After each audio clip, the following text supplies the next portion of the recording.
سرزمین مکہ کے ایک مشہور ولید نامی کافر تھا جو نبی رحمت سرکار دو عالم محمد مصطفیٰ صلی اللہ علیہ وآلہ وسلم کا بہت بڑا دشمن تھا۔ وہ آپ صلی اللہ علیہ وآلہ وسلم کو تکلیف دینے کا کوئی بھی موقع نہ جانے دیتا۔ ولید ایک امیر تاجر تھا۔ اس نے اپنے گھر میں ہی سونے کا ایک بڑا بت بنا رکھا تھا جس کی وہ دل و جان سے عبادت کرتا تھا۔ ایک دن وہ بت کی پوجا کرنے میں مصروف تھا کہ اچانک سونے کا بت باتیں کرنے لگا جس کی وہ پوجا کر رہا تھا۔ اس بت نے ولید سے کہا، اے میرے ماننے والے، مجھ پر یقین کرنے والے سن لے، حضرت محمد صلی اللہ علیہ وآلہ وسلم اللہ کے رسول نہیں ہے۔ نعوذ باللہ، رسول اللہ صلی اللہ علیہ وآلہ وسلم کا دین سچا نہیں ہے۔ حضرت محمد صلی اللہ علیہ وآلہ وسلم پر کبھی بھی ایمان نہ لانا، حضرت محمد صلی اللہ علیہ وآلہ وسلم کے رسول ہونے کی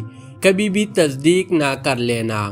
بت کو بولتے ہوئے دیکھ کر ولید کی خوشی کی انتہا نہ رہی۔ اس نے اپنے ارد گرد رہنے والے کافروں کو اکٹھا کیا اور بولا، دیکھو میرا خدا کیا بول رہا ہے۔ جب سارے اکٹھے ہو کر ولید کے بت کے پاس گئے، انہوں نے بھی بت کے منہ سے وہی الفاظ سنے جو ولید نے سنے تھے۔ دوسرے دن پورے علاقے میں یہ بات عام پھیل گئی تھی۔ سب لوگ آتے اور اس بت کے منہ سے یہ بیہودہ الفاظ سن کر چلے جاتے تھے۔ ایک دن انہوں نے رسول اللہ صلی اللہ علیہ وآلہ وسلم کو بھی دعوت دی، اے محمد صلی اللہ علیہ وآلہ وسلم، دیکھو ہمارا خدا بت سچا ہے جو یہ دعویٰ کر رہا ہے۔ انہوں نے نبی اکرم صلی اللہ علیہ وآلہ وسلم کو بھی تشریف لانے کو کہا۔ جب نبی اکرم صلی اللہ علیہ وآلہ وسلم اس بت کے پاس تشریف لائے، جب حضور اکرم صلی اللہ علیہ وآلہ وسلم کو دعوت دی گئی تو ولید نے چالاکی سے سارے مکے والوں کو بھی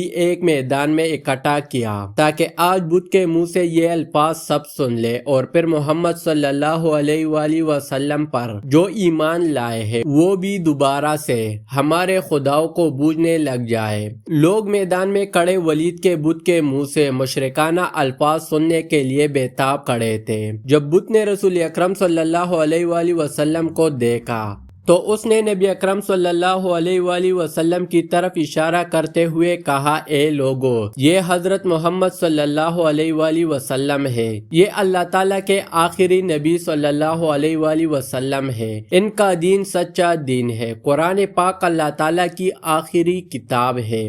میری ان باتوں سے کبھی بھی انکاری مت ہونا۔ اگر تم ان باتوں سے انکاری ہو گئے تو تمہارے لیے اللہ تعالیٰ نے جہنم میں سخت عذاب تیار کر رکھا ہے۔ اگر تم دنیا اور آخرت میں کامیاب ہونا چاہتے ہو تو نبی اکرم صلی اللہ علیہ وآلہ وسلم کے دین پر ایمان لے آؤ، خدا اور اس کے نبی صلی اللہ علیہ وآلہ وسلم کو راضی کر لو گے تو تم دنیا اور آخرت میں کامیاب ٹھہراؤ گے۔ اے کافرو، بتوں پر یقین کرنے والو، تمہارے سارے بت تم کو گمراہ کر رہے ہیں۔ اگر تم نے انہی بتوں کی پوجا کی تو تم سارے کافر مزید گمراہ ہوتے جاؤ گے اور مرنے کے بعد تمہارا ٹھکانہ جہنم کی سخت آگ ہوگی۔ جب ولید نے اپنے بت کے منہ سے یہ الفاظ سنے تو اس نے شرم کے مارے سر جھکا لیا۔ ولید کو اپنے بت پر اتنا غصہ آیا کہ اس نے غصے میں آ کر بت کے ٹکڑے ٹکڑے کر دیے۔ حضور اکرم صلی اللہ علیہ وآلہ وسلم یہاں سے واپس جا رہے تھے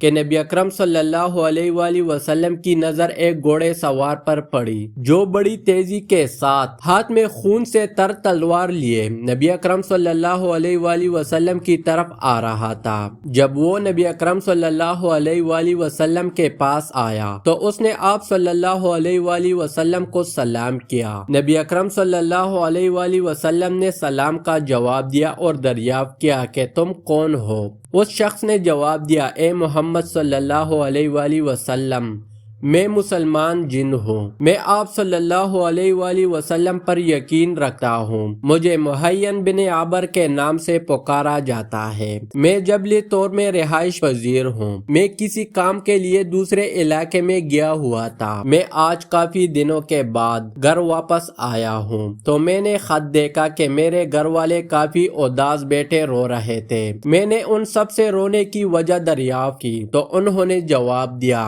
کہ ایک شیطان شیطان ولید کافر کے بت میں حاضر ہوا ہے اور اس نے حضرت محمد صلی اللہ علیہ وآلہ وسلم کے بارے بےہودہ الفاظ کہی ہے۔ وہ شیطان آج پھر اس بت میں حاضر ہونے کے لیے آ رہا تھا جو کہ نبی اکرم صلی اللہ علیہ وآلہ وسلم کے بارے توبہ نعوذ باللہ غلط الفاظ بولنے والا ہے۔ جب میں نے گھر والوں سے یہ الفاظ سنے تو مجھ سے برداشت نہیں ہوا تو میں نے اس شیطان کو راستے میں ہی روک کر قتل کر دیا ہے اور اس بت میں داخل ہو کر آپ صلی اللہ علیہ وآلہ وسلم کے سچے نبی ہونے کی گواہی دی ہے۔ یہ جو کچھ بولا تھا سب کچھ میں نے ہی بولا ہے۔ مسلمان جن کی یہ بات سن کر حضور اکرم صلی اللہ علیہ وآلہ وسلم بہت خوش ہوئے اور اس جن کے لیے اللہ تعالیٰ سے مغفرت کی دعا کی۔